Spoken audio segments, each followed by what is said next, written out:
Chapter 19. Once in the hallway, I turned to the left and walked to the next classroom across the hall, room 303. Stepping inside, I immediately noticed a large, colourful chart strung from one end of the front whiteboard to the other. The classroom was furnished with tall, table-like structures, each containing a large countertop and sink area. As I approached the closest table, I noticed that small papers with names occupied the space before each spot at the table. I found my name at the fourth table, furthest from the door. At least I can see out the window. I was just getting ready to sit down when a man emerged from a small closet at the back of the classroom. He wore glasses, had a thick, black moustache, and was slightly shorter than I was. He arrived at the front counter before the whiteboard and hurriedly looked over some papers sitting there. His anxious manner reminded me that class would soon begin, so I took another look at the poster hung up behind him. In big, bold words, the poster was entitled, "Geological Timescale, a History of the Earth." Most of the poster was devoted to a big, and mostly blank, grey rectangle labelled Precambrian. The smaller portion to the right of that was filled with words I could barely make out, such as Paleozoic, Mesozoic, and Cenozoic, along with pictures of what I thought could be bones of many different kinds of animals. Why is such a large portion blank, while all the words and pictures are crammed into the smaller portion? The ringing bell interrupted my thoughts and brought a few more students in. Once everyone was seated on their tall stools surrounding the tables, the teacher cleared his throat. Good morning, students. As you may know, my name is Mr. Feldner, and this is your Earth Science class. I'm sure most of you know one another already. You'll soon find that I'm not one for messing around, so we'll jump right in.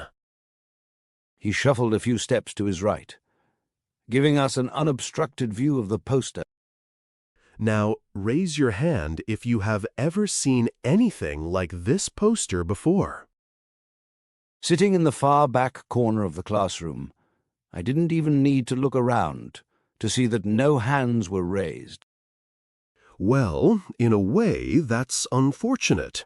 On the other hand, that gives you a chance to learn more new material in our class. That is, of course, why we go to school, is it not? He chuckled, but no one responded. Anyway, as you can see, this is a geological timescale, a history of the Earth.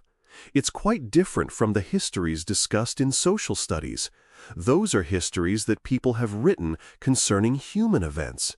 No, this is a history of the Earth itself, all the way back to its birth, so to speak.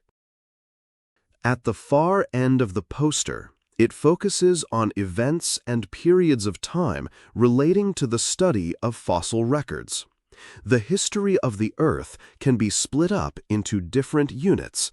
These include eons, eras, and periods. Now, these units aren't uniform or consistent like other units of measurement such as meters or kilograms. They show us when major periods of history start or end, usually based on mass extinctions of organisms. Are there any questions so far? And be sure to state your name as well, please. I quickly raised my hand. Yes? Mr. Feldner gestured to a girl at the front of the class. From the back I could tell she had curly, blonde hair down to the middle of her back. As I put my hand down, I recognized her from my homeroom last year. My name is Claire. What exactly are fossils? Yes, thank you, Claire. Fossils are the calcified remains of hard tissue left behind by various organisms. Archaeologists find fossils in the earth. Depending on the strata of Earth in which they are found and various methods of dating, they can determine in which period those organisms lived. Realizing his explanation was over, I quickly raised my hand again, and I was the only one this time. My name is Corban. Thank you for explaining what fossils are. I'm wondering why most of the poster is blank and all of that information is crammed into that last section. Couldn't they have designed it better? Mr. Feldner glanced from me to the poster, then back to me, giving me a hard stare before smiling and chuckling. Yes, thank you, Corban. I dare say someone probably could come up with a better chart.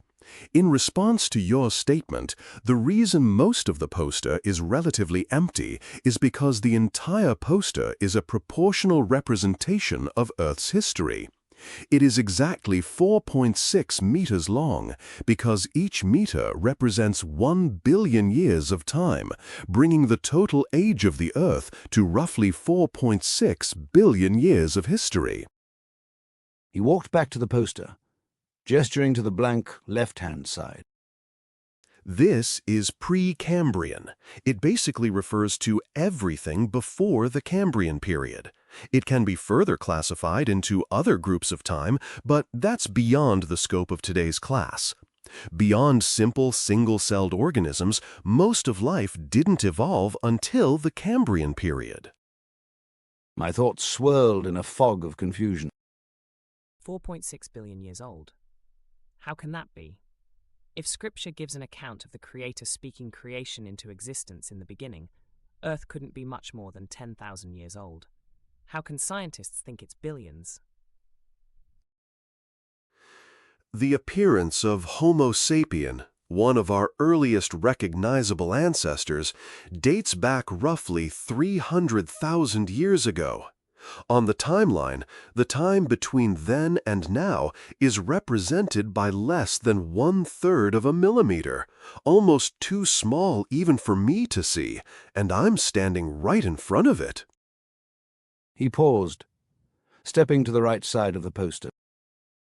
We can see that, proportionally, humanity has barely existed compared to the rest of Earth's history. We've already seen evidence that our actions have adversely affected the Earth. Regardless, the Earth will most likely continue long after humanity has ceased to exist, in one form or another. He paused, surveying the room and fingering his mustache. That's not a very positive note to end our first day on, is it? Are there any further questions at this point? Judging from the conversation in homeroom, most of the students were probably having trouble even staying awake. As much difficulty as I was having with the presentation, I still wanted to contribute, so I raised my hand again. Yes, Corban? If the Earth is as old as that, and humans have barely been alive, I don't understand how we can know how old it is. I tried to sound more curious and less skeptical than I was as he continued to finger his mustache. Yes. It's quite understandable that it would seem that way. You see, scientists have been studying such things for hundreds of years. They've developed reliable ways of dating fossils, including examining geological strata of the Earth and carbon dating, and they have yet to have their theories proven incorrect. While you're correct that much of Earth's history went unobserved by humans, we can rest assured in the accuracy of such tests. He seemed satisfied with his answer as he returned to standing behind his counter, shuffling through his papers. And there was that word again. Theories. Then you admit, sir, that these are still theories that haven't been completely proven true. Yes, indeed. And happily so.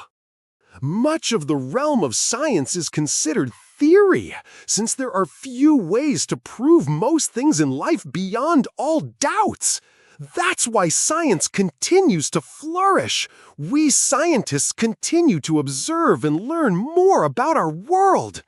Each of us must choose to either place our belief in theory that is yet to be disproven or in something else. Such is most of life, even outside of science. Again he turned his attention to the papers before him. His answer still didn't fully satisfy me, but I took a look around the classroom, only to find that almost every other student was staring at me. Most of them hurriedly looked away as I looked at them. I decided to drop the matter, as I understood that saying anything further might get me into trouble. Thankfully, the bell rang at that moment. I picked up my bag, realizing for the first time that, as engrossed as I was in most of Mr. Feldner's presentation, I hadn't given a single thought to unpacking it. As I was about to walk through the doorway, Mr. Feldner called out, Thank you for your questions, Corban. Keep them coming. Compared to earth science, humanities and geometry were uneventful. I found out we would be studying art, literature and architecture from different cultures in the past with Miss Lopez. I was excited to learn we would be starting with ancient Egypt, Greece and Rome, mostly because of the stories and myths Mrs. Morrill had told me over the past year. During our first class of geometry, Mrs. Blaze handed each of us a math assessment to determine our readiness for geometry. I didn't rush through the assessment, yet felt fully confident in the accuracy of my work and answers. Before I left homeroom, I expressed my gratitude to Mrs. Hinckley for her advance warning about earth science. She smiled. That's what I'm here for, Corban.